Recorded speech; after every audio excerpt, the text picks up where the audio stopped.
바울과 실라가, 특히 바울이 선교 여행을 3번이나 다녔습니다. 그는 예수 믿는 사람들을 핍박하는 데 열심히 대단한 사람이었습니다. 안 좋은 일에, 악한 일에 열심히 있는 사람이었는데 하나님께서 왜 그 바울을 들어 쓰셨을까요? 하나님은 외모로 사람을 취하지 아니하시고 사람의 중심을 보신다고 했습니다.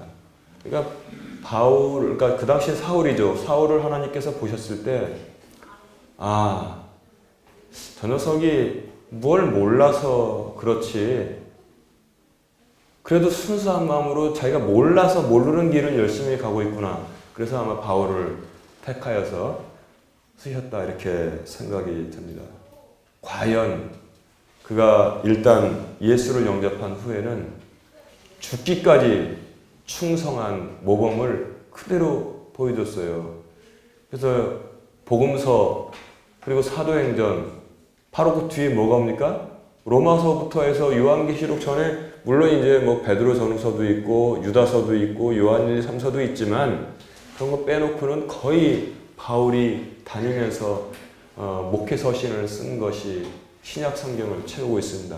그리고 또 사실 사도행전도 이 세대 교체가 되는 것을 보여줘요. 맨 처음에 베드로와 예루살렘 교회를 중심으로 이 복음과 선교의 사역이 확 불릴러 일어났다가 그 다음에 핍박하던 바울이 갑자기 등장해서 그 바톤을 터치받고, 그리고 이제 바울은 1차, 2차, 3차 선교 여행을 전 세계를 찾아다니면서 했던 것을 볼 수 있습니다.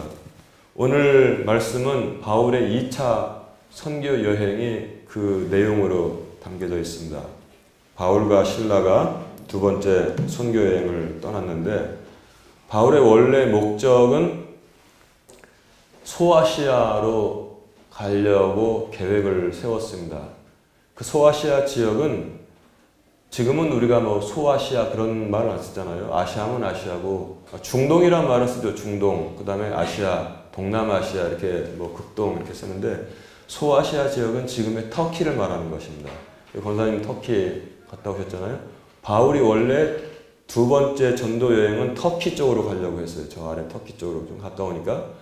그런데 바울의 꿈에 마케도니아, 지금은 마케도니아가 그리스를 말하는 겁니다. 그리스, 유럽을 말하는 거예요. 마케도니아 사람이 꿈에 나타나서 바울에게 와서 우리를 도우라, 건너가서 우리를 도우라 하니까 바울이 이것이 하나님의 명령인 줄 알고 그 행로를 바꿨습니다. 그래서 마케도니아로 선교 여행을 떠났습니다. 그러니까 마케도니아는 지금의 그리스고, 소아시아는 옛날에 그 터키란 말이에요. 그러니까 복음이 행로가 조금 바뀌어가지고 유럽으로 들어가게 되었습니다. 그래서 세계사적인 변화의 방향이, 각도가 조금 틀어져서 유럽으로 올라갔습니다. 그래서 이제 그리스는 찬란한 문명을 그 이전에 이루었고, 이 당시 로마의 시대였는데 이탈리아가 전 세계 중심이었잖아요.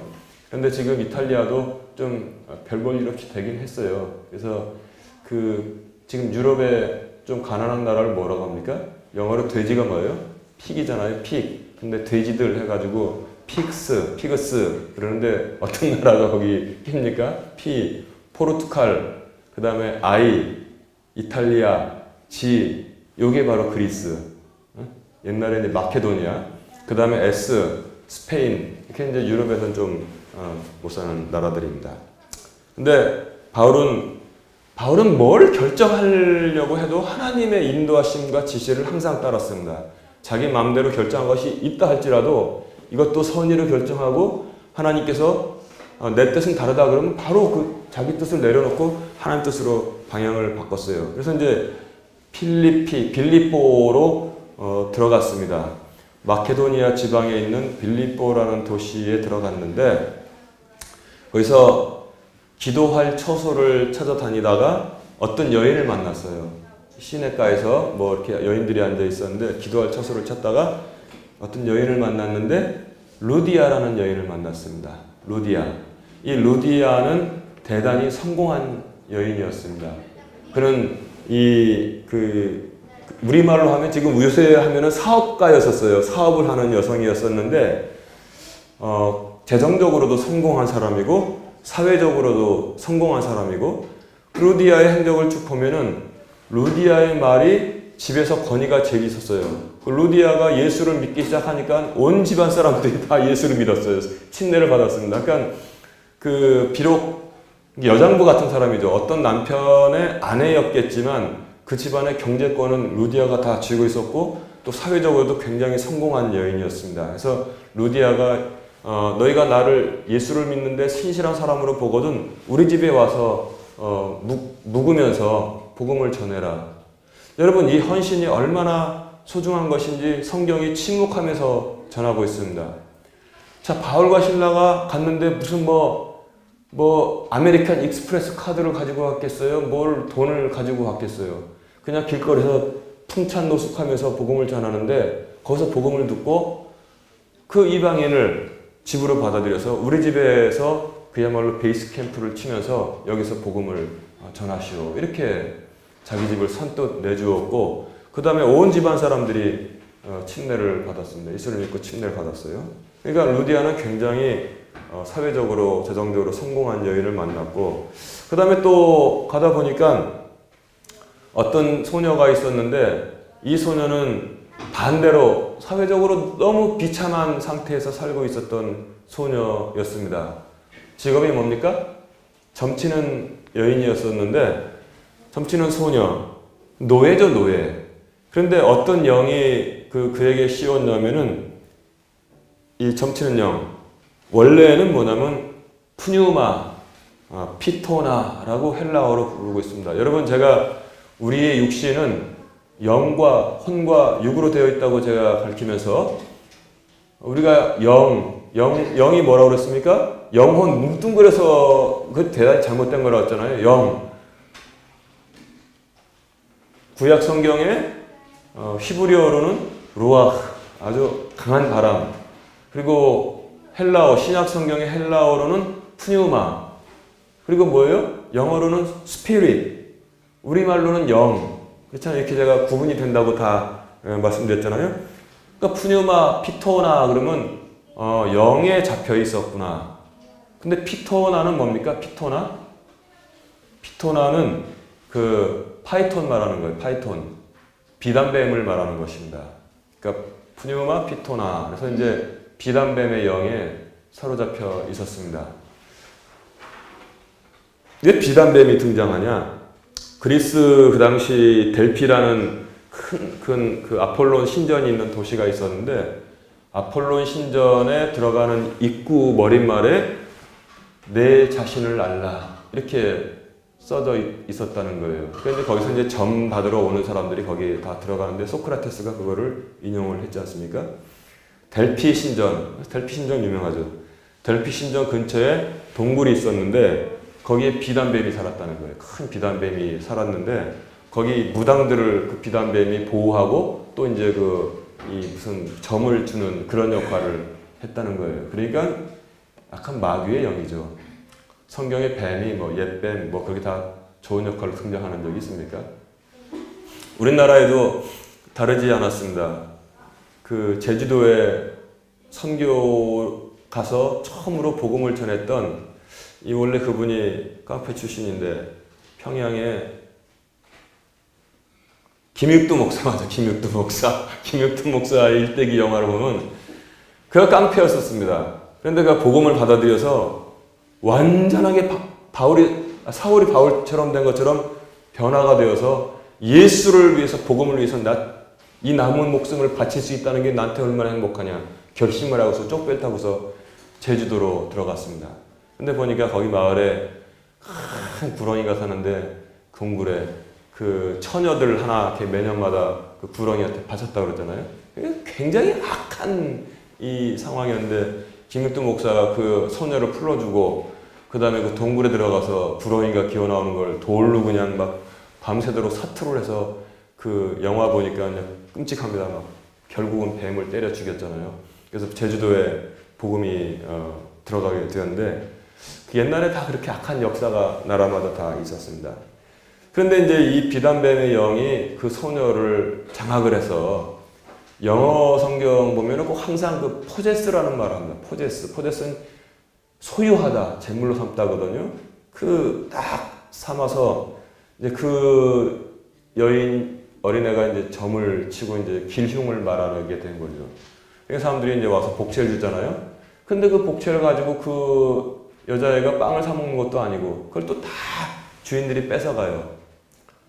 그것도 한 명도 아니야 보니까 성경 보니까 주인들이라고 했습니다.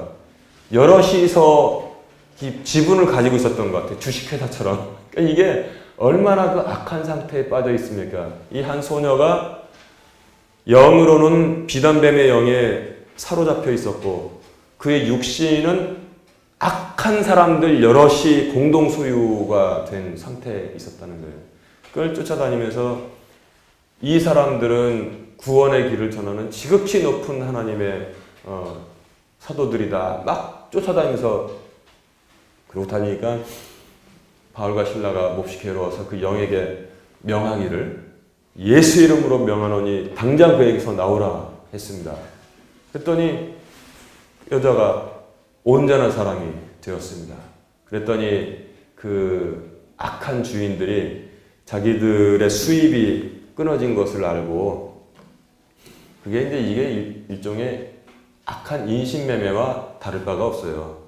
앵벌이 하는 사람들을 풀어놓고선 돈 받아가는 갈취하는 그 조폭들 같이 바울과 실라를 고소했습니다. 그 복음이 들어가는 곳에는 일어나는 현상이 무엇입니까? 선한 현상이 악한 영이 쫓겨간다는 것입니다. 그래서 더러운 영에 사로잡힌 소년도 그 주님께서 그 영을 명해서 쫓아내셨고 그 다음에 게네사렛에서 마귀 들려서 무덤 사이에서 자기 몸을 해하던 사람도 주님께서 온전하게 만드셨고 그래서 돼지떼고 수천 마리가 다 비탈로 들어가서 죽었고 그 다음에 또 누굽니까? 수로보니게 여인의 딸도 주님께서 온전하게 악한 영을 쫓아내서 마귀의 영을 쫓아내서 고치신 것을 성경이 전하고 있습니다. 여러분 제가 귀신 들린 것이라고 표현되어 있는 개역개정 성경 옛날에 우리가 보던 거 무슨 뜻인지는 알겠지만 저 다 번역이 잘못된 것이라고 제가 말씀드렸잖아요. 귀신은 존재하지 않습니다. 마귀 들린 것입니다. 마귀 들린 것. 그래서 마귀들을 다 악한 영들을 쫓아냈습니다. 그러니까 이제 그 악한 마귀의 영을 쫓아냈더니 칭찬받을 줄 알았죠. 제가 찬송을 선택한 것처럼 겸손히 주를 섬길 때 괴로운 일이 많단 말이에요. 괴로운 일이.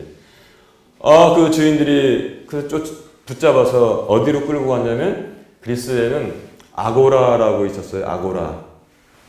거기서는 장터가 돼서 장사꾼들이 쭉 자기 좌판을 벌려놓고 장사를 했고 또 뭐가 있었냐면은 이 관리들이 있어서 거기에 조그만한 재판소가 있었습니다. 그래서 분쟁이 일어나면 거기를 끌고 와서 재판을 하고 또 시장도 세고 우리도 보면은 마라 공터에 유럽 도시 보면은 시청이 있고 그 다음에 뭐 법원이 있고 뭐 그렇게 돼 있는 그런 형국이었단 말이죠.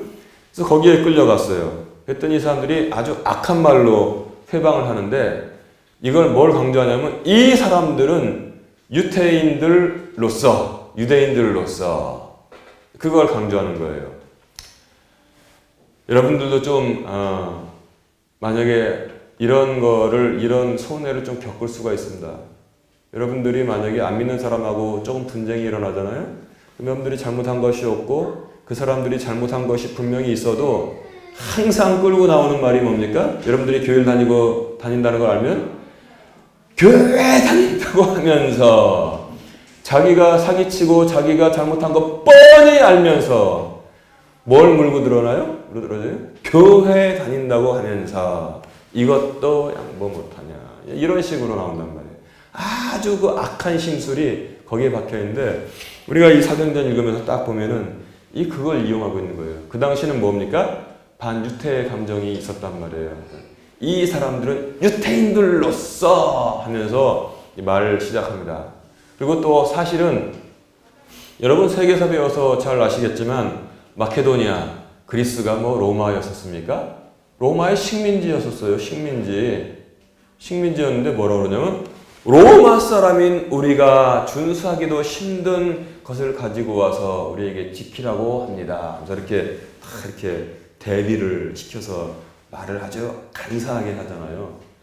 그러면은 원래 죄가 있다면 일단 체포해서 구류해 놓고 그 다음에 고속거리가 뭐가 있는지 듣고 그 다음에 재판을 열어서 반론의 기회를 줘서 아니다 그것이 아니다 그러면 잘 따져봐가지고 풀어주든지 무죄를 선언하든지 아니면 그 뭐 벌을 주든지 해야 되는데 여기 한통속이란 말이에요. 그러니까 이제 행정관들이 무조건 저놈 옷 벗겨서 그냥 잡아쳐라 이렇게 말한 거예요. 채찍으로 많이 맞았습니다.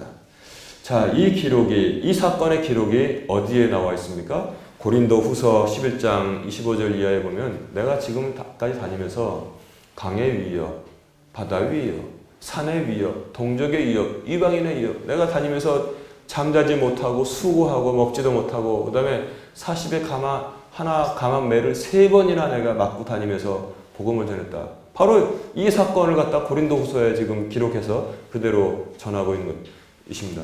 사도행전에서는 일어난 사건, 고린도 후서는 그것을 바울이 경험한 것을 기록해서 지금 전하고 있다는 것입니다. 그러니까 말씀을 같이 연결해서 보면은 더 넓게 이해가 되고 잘 알 수 있는 거죠. 그래서 밤에 이 감옥에 가둬놨는데 착고로 단단히 채웠어요. 여러분 제가 로마에 여행을 가서 로마의 그 지하 감옥을 보니까 거기는 우리가 한 일주일만 들어가 있으면 사람 미치겠습니다. 얼마나 아주 철저한지 쇠 창살이 이렇게 두꺼워요. 그게 이렇게 돼가지고 거로 중간에 뭐 철사를 묶어놓은 것도 아니고 잘 만들었더라고요. 쇠 창살이 하나 가면 요만큼 가운데 이렇게 가운데 열려 있어요. 그리고 요만큼 가운데 열려 있고 그럼 거기다 쇠 창살을 또 이렇게 관통시켜서 여기에 보면 또 이렇게 거기 또 여기 걸려 있어 이쪽으로 또 관통시켜서 이렇게 마치 우리가 그 뜨개질 하는 것처럼 이렇게 굵은 쇠 창살을 이렇게 해서 누구도 빠져나올 수가 없어요. 거기에 무슨 환기가 되는 것도 아니고 지하 돌바닥에 축축한데 지금도 축축한데 깜깜하고 축축하고 그리고 돌이 얼마나 찹니까? 여름에도 뭐 돌바닥에 잘못 누워 자면 입이 돌아간다 그러잖아요. 거기 옛날에 뭐 제대로 입었겠어요? 그리고 또 회초리로 등을 그냥 그렇게 많이 맞았어요. 피가 질질 흐르고 그 끈적끈적한데 최악의 상태로 지금 바울과 실라가 빠지게 되었습니다. 복음전에서 악한 영, 푸뉴마 피토나 이 점치는 영을 내쫓았더니 돌아온 건 뭐예요? 모질게 매맞고 변명 한 번 못하고 감옥에 들어가서 그 축축하고 차갑고 어두운데 지금 갇혀가지고 있었다는 것입니다. 이 사건이 우리에게 지금 메시지를 전하고 있습니다.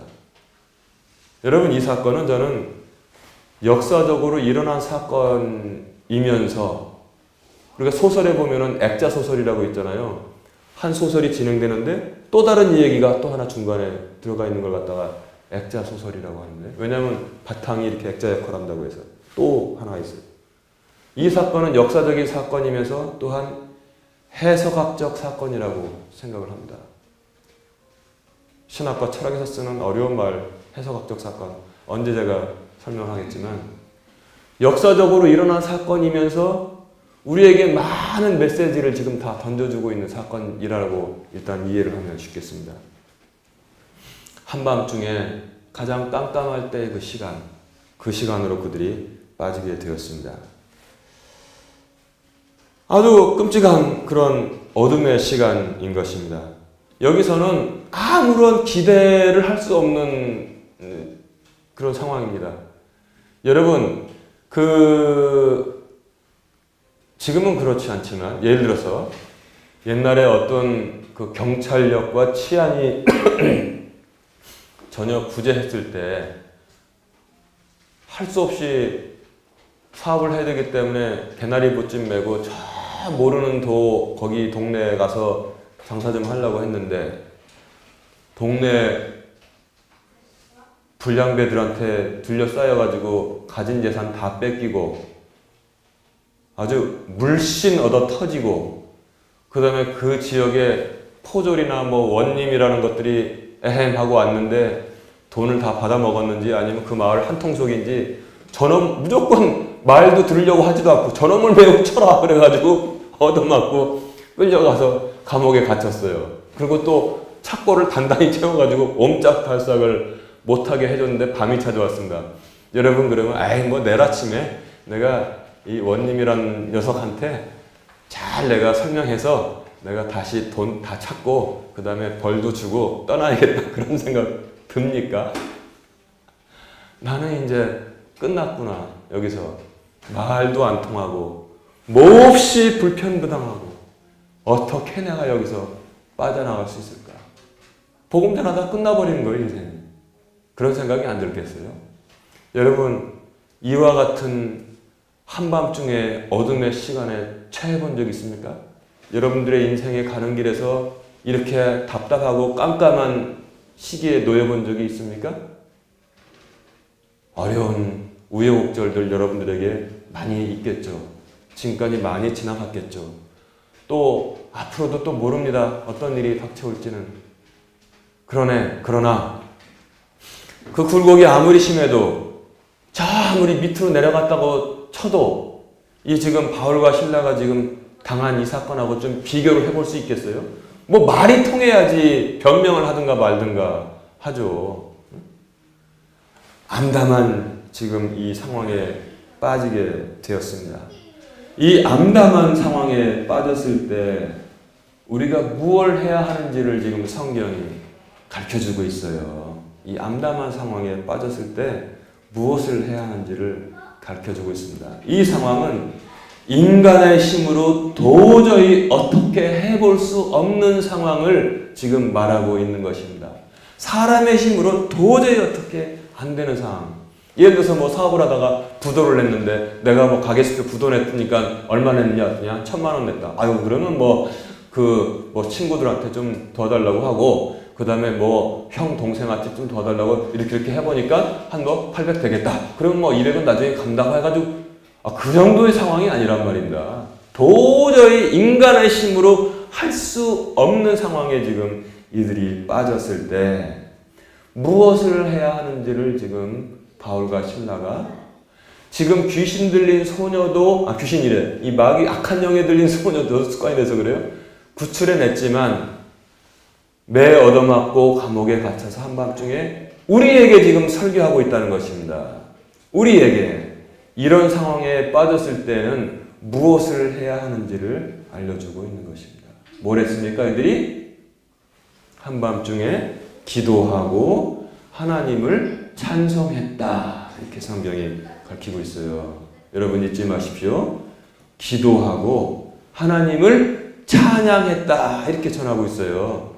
기도하고 하나님을 찬양했다. 우리말 성경에는 그래서 그리고 그러나라는 접속사를 그렇게 잘 해석을 안 하지, 번역을 안 해놓지만 영어 성경에는 이렇게 써놓은 데도 있어요. 그러나 그들은 기도하고 하나님을 찬송했더라. 이렇게 나와요. 킹제임스 성경에는 and가 나옵니다. 난 and가 더 의미가 있는 것 같아요. and를 써놓으면 얻어맞고 들어가서 그리고 그들은 찬송해. 그렇게 해석하면 안 돼. and는 꼭 그리고라만 해석하는데 묘미를 살려서 그러나로 해석을 해줘야지 정확히 이해를 하고 있는 것입니다. 그러나요, 그러나. 그럼에도 불구하고 그들은 기도하고 하나님을 찬송했더라. 이렇게 하고 있어요. 여러분, 이런 한밤중 깜깜한 시간에 빠지게 되면 여러분들 뭐 합니까? 어떤 노래 부릅니까? 그때 부르는 노래가 여러분들의 믿음인 줄로 믿습니다. 그때 부르는 노래 뭐 불러요? 찬양합니까? 할렐루야 할렐루야 찬양합니까? 대부분 잘 있거라 나는 간다 이별의 말도 없이 응? 난 이제 끝났다 이거지. 보니까 그게 종착역의 목포더라고. 목포 행만행 열차. 대체로 그거 불러요. 응? 소주 갖다 놓고 오징어 갖다 놓고 아니면 막걸리 놓고 끝났어. 대체로 그런단 말입니다. 그때 그런 상황에 부르는 노래가 여러분들의 신앙의 현 주소라는 사실을 여러분 잊지 마시기 바랍니다. 응? 이별의 말도 없이 밤에 몰려 도망가. 바울은 이때 하나님을 찬미했습니다. 오 하나님 감사합니다. 할렐루야. 그 기도를 했어요. 그랬더니 어떤 일이 일어났습니까? 갑자기 지진이 일어나면서 모든 문이 다 와장창 다 열리고 묶어놨던 착고가 척척척척 다 풀리게 되었습니다. 야, 바울과 실라에게 찾아온 그야말로 이 한밤중의 이 어두운 시간은 기도와 찬미로 역사를 이끌어냈습니다.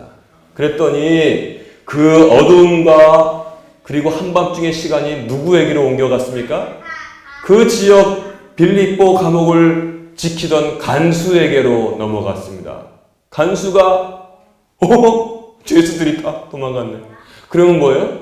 자기가 사형이란 말이에요. 그러니까 이렇게 주구나 저렇게 주구나 할 수 없다. 칼을 빼가지고선 그냥 간수에게 찾아온 밤이었습니다.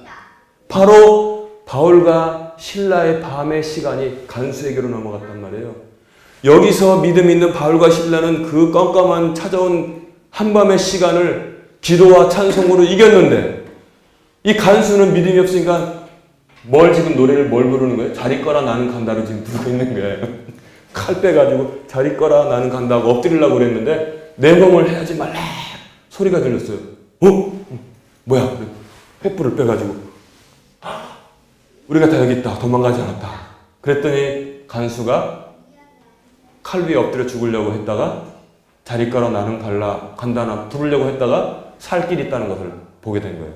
바로 이 사람들에게서 살 길이 있구나. 바짝 엎드렸습니다. 그리고 아주 유명한 질문을 했어요. 모든 사람들이 다 던져야만 하는, 마땅히 던져야 하는 질문을 지금 간수가 던지고 있습니다. 선생들아, 내가 무엇을 하여야 구원을 받을 수 있겠습니까? 이 질문을 평생 살면서 못 던지고 사는 사람들이 부지기수로 많다는 거예요. 그래가지고 도매금으로 다 지옥으로 떨어지게 되는 것입니다. 이 간수는 정말로 어떻게 보면 복이 많은 사람입니다. 한밤중의 시간에 또 누굴 만났어요? 바울과 신라를 만나게 됐습니다. 그리고 한밤중의 시간에 그는 질문을 던졌습니다. 선생님들이여, 내가 무엇을 하여야 구원을 받을 수 있으리까? 이 질문은 가장 심오한 질문이지만 아직 예수를 모르기 때문에 던지는 질문이에요. 성경에서 계속, 성경뿐만 아니라 지금 이 21세기의 믿음의 생활에서도 계속 대치되고 있는 그러한 믿음의 싸움이 지금 이 간수의 입에서 지금 질문의 형식으로 나오고 있습니다. 내가 무엇을 하여야 구원을 받을 수 있습니까? 행함을 지금 구원에 연결시키려고 하고 있는 것입니다. 그러자 바울이 온전하게 그 질문을 답해주고 있습니다. 주 예수를 믿으라. 무엇을 하여야가 아니란 말이에요. 믿음이라는 것입니다. 주 예수를 믿으라. 그리하면 너와 내 집이 구원을 받으리라. 이 얼마나 위대한 말씀입니까? 여러분, 가정 꾸리고 살면은 항상 걱정이 뭐예요? 자기 몸 걱정하니까 애들 걱정하잖아요. 또 그리고 또 가족 걱정하잖아요. 가정 걱정하잖아요. 여기에 지금 답을 주고 있습니다. 주 예수를 믿으라. 그리하면 너와 내 집이 구원을 받으리라. 아멘. 그랬더니 간수가 바로 뭘 했어요? 간수는 씻겨주고 또한 씻음을 입었습니다. 그들의 맞은 자리 막 피가 엉켜 있었을 거 아니에요. 그 틈을 깨끗하게 씻어주고 예수를 믿고 뭐예요? 침례를 받았어요. 바울과 신라의 등을 씻겨주고 자신이 또한 씻김을 받았습니다. 얼마나 은혜로운 그런 시간입니까? 그리고 자기 집으로 모셔서 온 가족들, 아까 루디아가 어떻게 됐습니까? 루디아가 믿으니까 온 가족들 불러내가지고 다 같이 예수를 믿고 침례를 받았잖아요. 여기는 가장이 간수예요. 간수가 가가지고 얘들아 한밤중인데 애들을 다 깨웠어요. 응? 집사람 빨리 일어나시오. 다 해가지고 다 하인들까지 다 깨워가지고 다 모여라. 우리가 예수를 믿자. 예수를 믿으면 우리가 구원받고 우리 가족이 다 구원받는다. 내가 저 밑에 지옥까지 들어갔다가 이 선생들을 만나서 저 위에 천국으로 바로 오늘 내가 이사를 간다. 너희들도 여기서 살다가 지옥 들어가는 것이 아니라 예수를 믿자. 우리가 지금 저 밑에 있지만 저 위로 올라갈 수 있다. 온 가족이 다 예수를 믿고 침례를 받았습니다. 한밤중에 이 한밤중의 사건이 또한 놀랍게 변화가 되었습니다. 어떻습니까? 복음의 능력이 그렇게 능력 있게 그들을 바꾼 것을 볼 수 있어요. 이 간수가 선생들이여 내가 어떻게 무엇을 하여야 구원을 받을 수 있으리까? 이것은 사도행전 2장 37절에 베드로의 설교를 듣고서 그 당시 예루살렘 광장에 모여 있었던 많은 유태인들이 양심의 가책을 느끼고 뭐라고 그랬습니까? 베드로에게 물었던 질문하고 똑같은 질문인 것을 알 수 있어요. 형제들아, 우리가 그러면 어찌할꼬? 이렇게 물어봤잖아요. 베드로의 설교를 듣고. 그랬더니 뭐라고 했습니까? 회개하라. 그리고 뭐예요? 너희 모두가 회개를 받고 그 다음에 주 예수를 믿으면 성령을 선물로 받을 것이다. 유쾌한 날이 이를 것이다. 이렇게 베드로가 그렇게 선포했지 않습니까? 그날에 그랬더니 믿는 사람이 3,000명이나 더했다고 사도행전이 우리에게 알려주고 있습니다. 이처럼 될 사람들은 심오한 질문을 던져서 그 심오한 질문에 심오한 답을 얻어서 구원을 받게 되는 것입니다. 지금도 예수 믿어야 되고 성경을 공부하면 목사님, 전사님 질문 있어요. 뭐냐? 그러면 대학생이라 되면 담배 피우면 안 되나요? 그 정도 수준에 있다 하면은 이 사도행전 읽어서 이 간수의 질문 그거를 한번 읽어봐야 돼요. 그 수준이 그 정도. 교회 다니면 술, 담배 하면 안 되나요? 그 정도. 안 된다는 것입니다. 자, 그런데 우리는 이 말씀 다시 처음으로 돌아가서 한번 우리가 생각을 해봅시다. 바울과 실라가 놀랍고도 능력있고 선한 일을 베풀었는데 돌아온 건 뭐예요? 끌려가가지고 고소당하고 재판도 받기 전에 막 물씨 얻어 터지고 그 다음에 감옥에 갇혔는데 감옥에 갇히지 않았더라면 이 간수의 가족 모두가 구원을 받는 역사가 일어날 수 있었겠습니까? 이 일이 일어나지 않았다면 하나님은 모든 걸 다 이렇게 사용하시는 거예요. 여러분 여기서 끝나지 않습니다. 우리가 좀 성경 사도행전 밖으로 한번 나가봅시다. 이 일이 일어나지 않았더라면 빌립보 감옥의 간수와 그 가족들이 모두 구원받는 역사가 일어났겠냔 말이에요. 그리고 좀 더 밖으로 나가봅시다. 성경 보면은 여기 뭐가 있어요? 응? 에베소서 다음에 빌립보서가 있어요. 빌립보서가. 이게 얼마나 놀라운 일입니까? 빌립보서 내가 한번 읽어드릴게요. 같이 잘 들어보세요. 그리스도 예수의 종 바울과 디모데는 그리스도 예수 안에서 빌립보에 사는 모든 성도와 또한 감독들과 집사들에게 편지하노니. 이 이야기는 뭘 뜻합니까? 빌립보에 제대로 된 교회가 세워진 것을 지금 전하고 있는 거예요. 이제 봤더니 루디 한 가정만 아니네. 이제 봤더니 얻어맞고 들어가서 간수와 간수의 한 가정만 아니네. 빌립보에 사는 모든 성도들과 감독들과 또한 모든 집사들에게 편지하노니. 이야, 빌립보에 교회가 세워진 것입니다. 교회가. 만약에 거기서 귀신들이 자꾸 나도 이 개혁개정 보던 성경 그 비단뱀에 영 걸린 불쌍한 소녀를 고쳐서 끌려가서 얻어맞고 감옥에 들어가지 아니하였더라면 이 빌립보 교회가 세워졌겠냔 말이에요. 하나님은 그 한밤중에 깜깜한 좌절의 시간의 어둠을 사용해서 밝은 놀라운 교회, 놀라운 일을 행하시는 줄 믿으시기를 바랍니다. 여러분들이 겪는 기쁨의 시간, 여러분들이 겪는 저 깜깜한 시간, 하나님께서 모두 사용하는 재료인 줄로 믿습니다.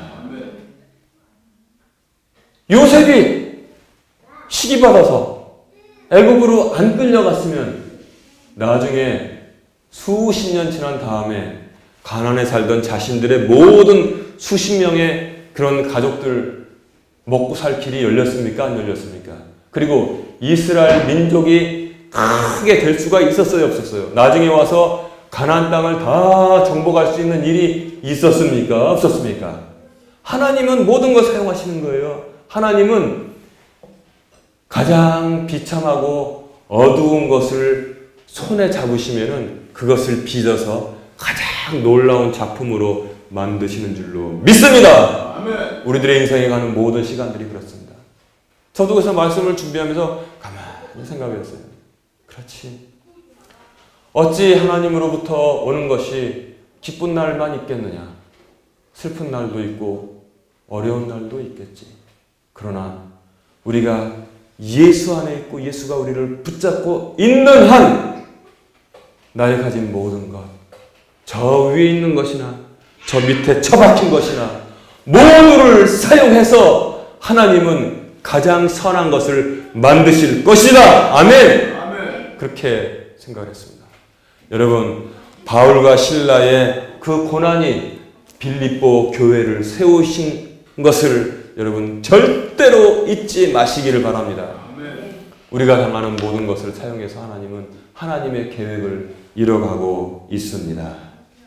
빌립보서 그래서 얼마나 여기 자기 경험을 말하고 있는 건가? 한번 읽어볼게요. 잘 들어보세요. 빌립보서 4장 4절부터 제가 읽어보겠습니다. 주 안에서 항상 기뻐하라. 내가 다시 말하노니 기뻐하라. 너희 관용을 모든 사람에게 알게 하라. 주께서 가까우십니다. 아무것도 염려하지 말고 오직 기도와 간구로 감사함으로 너희 구할 것을 감사함으로 하나님께 아뢰라. 그리하면 모든 지각에 뛰어나신 하나님의 평강이 너희 마음과 생각을 다 지키시리라 그랬어요. 야, 그래서 빌립보 교회가 세워진 것을 보니까 빌립보 감옥에 있었을 때의 이 경험을 지금 전하고 있는 것 같아요. 빌립보 교회한테. 그렇지 않아요? 감이 딱 오잖아요. 그렇죠? 그래서 얼마나 복음은 위대한가. 내가 지금 얼마나 위대한 복음을 가지고 있고 듣고 있는가. 여러분 꼭 기억하시기 바랍니다. 여러분들의 인생에 있어서도 여러분들이 도저히 여러분들의 힘으로 어찌할 수 없는 상황에 빠지는 날이 과거에도 있었고 앞으로 있을지도 모릅니다. 우리는 그런 일이 있지 않기를 원하지만 그러나 그건 몰라요. 우리 힘으로 어떻게 아무것도 할 수 없고 아무런 소망에 관한 기대도 가질 수 없는 때가 있을 수 있습니다. 이것이 바로 빌립보 지하 감옥의 껌껌한 시간이라는 사실 여러분 꼭 잊지 마시기 바랍니다. 내가 지금 이 시간 겪는 것이 주일날 설교 들었던 빌립보 감옥에 늘씬 얻어맞고 그 다음에 착고에 채워가지고 차가운 돌바닥에 축축한 곳에 껌껌한 곳에 갇혀있는 이 때와 같구나. 그때 부를 노래가 뭘까? 잘 있거라 나는 간다 부를까? 그게 아니라 하나님을 찬양하자. 기도하고 찬양하자. 옥문이 열린다. 지진이 나서 옥문이 열린다. 구원이 이루어지고 교회가 세워진다. 그 사실을 여러분들 잊지 마시기 바랍니다. 요한복음 16장 33절 말씀하시기를 세상에서는 너희가 환난을 당하나 담대하라. 내가 세상을 이기었노라. 예수님께서 세상을 다 이겼습니다. 우리는 할 게 없어요. 빌립보 감옥의 간수가 선생님들이여 내가 무엇을 하여야 구원을 얻으리이까? 그게 아니다. 무엇을 하는 게 아니라 주 예수를 믿으라. 그리하면 너와 내 집이 구원을 받으리라. 아멘. 믿음입니다. 믿음. 우리가 믿잖아요.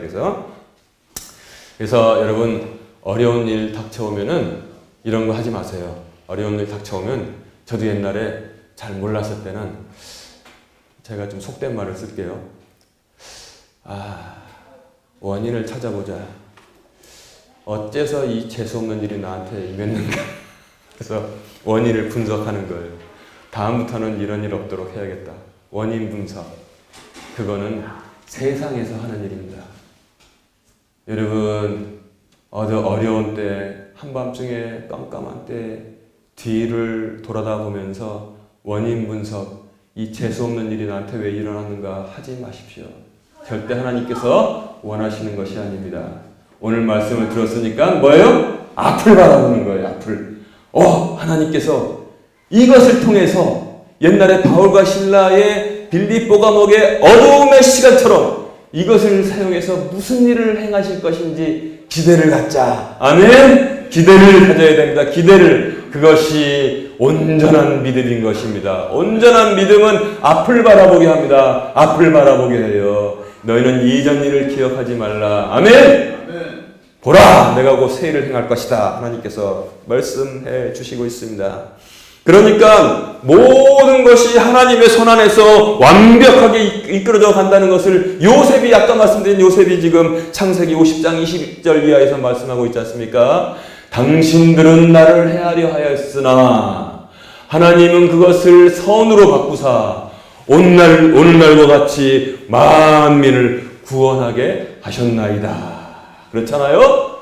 요셉도 감옥에 갔잖아요. 요셉도 감옥에 들어가서 만약에 과거를 돌이켜봤으면 내가 채색 옷을 입고 살았는데 분석을 해보자. 분석을 해봐. 이 재수없는 일이 나한테 왜 일어났나. 이 큰형 루벤 이 자식 내가 나가면 가만 안 둘 거야. 그 다음 레위 내가 팔았지. 너도 내가 벽에다 세워놓고 난 절대 잊지 않는다. 그러면서 칼을 푹푹 하고 있으면 자기도 불타 죽고 남들도 안 좋은 거예요. 요셉은 해석을 했습니다. 앞을 보고 해석을 한 것이 지금 나오고 있잖아요. 당신들은 나를 헤아려 하였으나 그러나 하나님은 그것을 손으로 바꾸사 오늘과 같이 모든 사람들을 구원하게 하셨나이다. 아멘. 여러분들의 한밤중에 그 껌껌한 시간이 하나님의 작업대 위에 올라갈 줄로 믿습니다. 하나님 그것을 사용하십니다. 하나님 그걸 사용하셔서 하나님의 영광을 위해서 우리를 위해서 놀랍게 사용하십니다. 그 믿음을 가지고 승리하는 여러분 되시기를 주님의 이름으로 축원합니다.